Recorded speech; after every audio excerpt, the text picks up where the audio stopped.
Hey, Scott Walker coming to you from Southwest Audio Fest, room 1434, the Presidential Suite. This is the Synergistic Research Scott Walker Audio Room with my boy Ted Denney here. Same room as last year, Ted. It's an amazing room. Incredible. We have a different setup this year. Let me just kind of give you a quick rundown of the setup, and then we'll jump into the SR gear that's in the room. So we're running McIntosh again this year. The McIntosh electronics with the MAGICO speakers are a match made in heaven. We love it.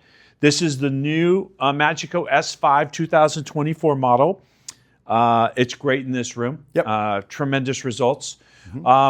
Max 611 monoblocks, Max C12000 preamp. We're running the Synergistic Research Voodoo Steamers, 2 of them. Ted will talk about that in a sec. We're running the Berkeley Audio Ref 3 DAC.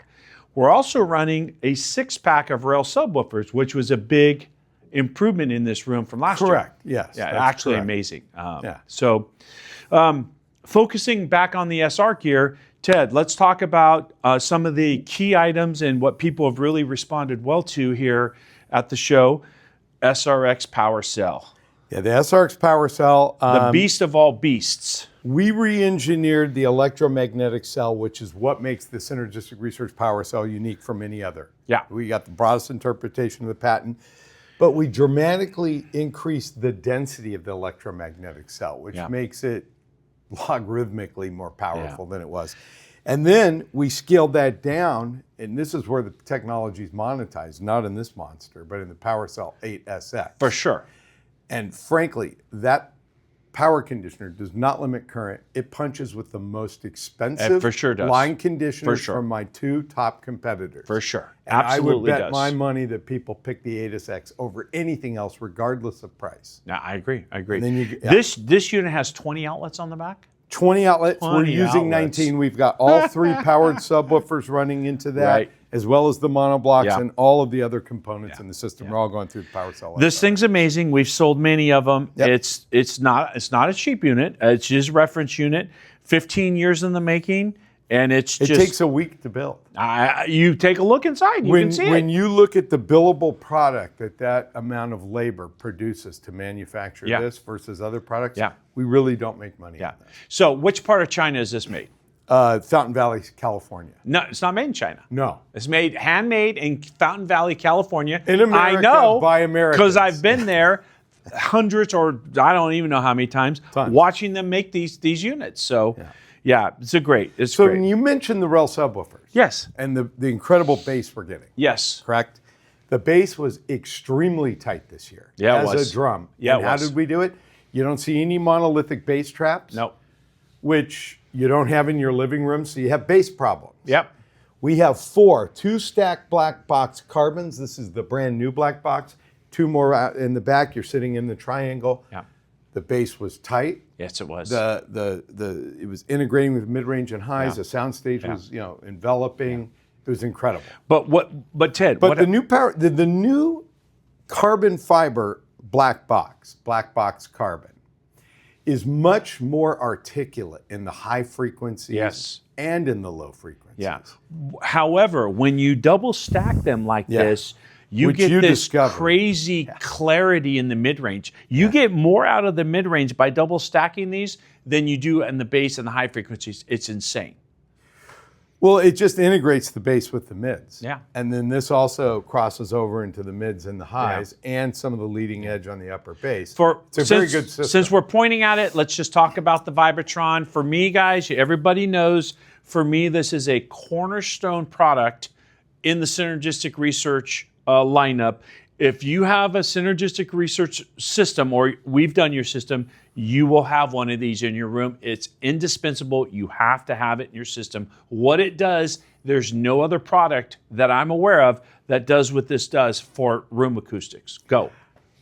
We got a $200,000 listening room we built from scratch. Yeah. And we have an absolute ton of traditional treatments, and we got $1 million stereo in there. Yeah. When we remove the Vibatron, it's meh.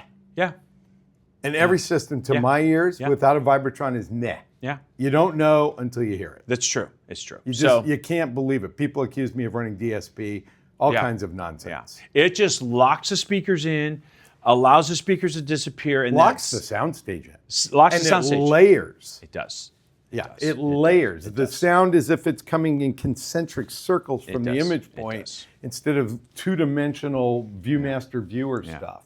This is amazing. Yeah. While we're over here, let's talk a minute about the Voodoo server. Streamer server. Okay, so the Voodoo Streamer server, we first built the best sounding PC that we could build. Yep. And that took a year, and that was long and tedious, lots of listening to identical boxes, but they've got a different CPU or something's different in each box. So that took a year. And then we rolled our technology from the PowerCell line conditioner, the Galileo active ground block, and in ULF field generation into the Voodoo to get rid of the high frequency noise, which is a byproduct of digital circuits. CPU, RAM chips, extremely noisy, extremely dirty, and it gets its way into the rest of the system. Yeah. Because it's a field and they overlap with other fields. So when we get rid of that, typically digital, to me, going to the turntable sounds flatter and more two-dimensional. It does, yeah, it does. When we got rid of the high frequency noise with the Voodoo, it's actually screaming cobuzz sounds more analog than analog. It for sure does. And absent the benefit of more spatial information in analog, now you notice mechanical noise that you don't have here. This, for sure, the Voodoo is the most analog-y sounding streamer that I'm aware of. It's just very dimensional, very smooth, very fleshed out and detailed without being aggressive or hard. There's no etching. Yeah. It's not like cranking the sharpening in Photoshop. Yeah. Okay. So we've talked about the black box. We've talked about the SRX. Of course, we have the FEQ Carbon, which is amazing. And, amazing, folks. You know, you turn that on, it creates an ideal RF environment in your room. The reason our rooms sound better midnight than midday is because it's a less chaotic RF environment. The reason your system seems to sound really good for a few days or really bad and you haven't changed anything, changes in the RF environment. Yeah. This actively imposes an ideal RF environment. And again, when you turn it off, the soundstage gets harder, it gets more collapsed. It's not able to get out of itself. When you turn it on, things open up, and it overlaps with everything else that we're doing. It's an ecosystem. One last thing I think we should at least touch on real quick before we wrap up here is the SRX XL speaker cables.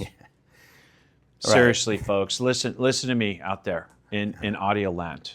If you don't hear anything else that I've ever said, the SRX XL speaker cables are unbelievable. You have to hear them to believe them.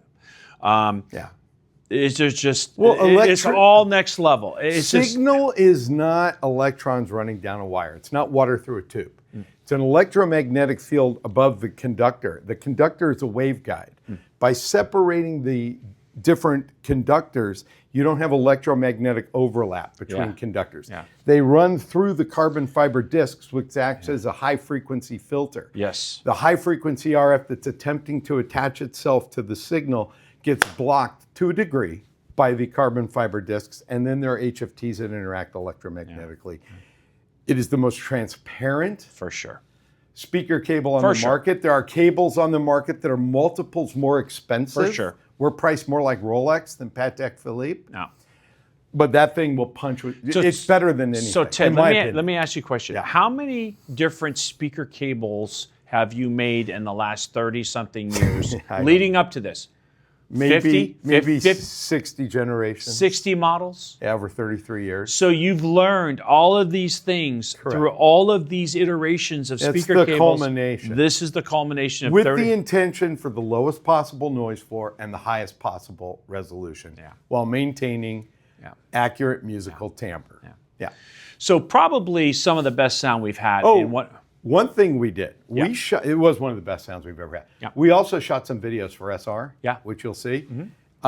We put 3 pink fuses in each of the REL subwoofers, and that difference is not to be believed. And you'll be able to hear it. I think we can even make the raw files available for download. We actually did that on our big 32 RELs at our store, and Josh said that it was night and day, mind-bending difference. So.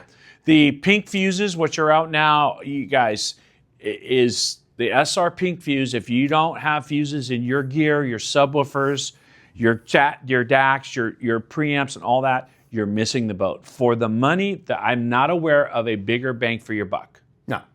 Seriously. So, hey, bud, always great. Thank you very much. Great partnership. Bro. Thank you. We've had a wonderful show. And Scott Walker coming to you from Southwest Audio Fest 2025, connecting you to the bang moment.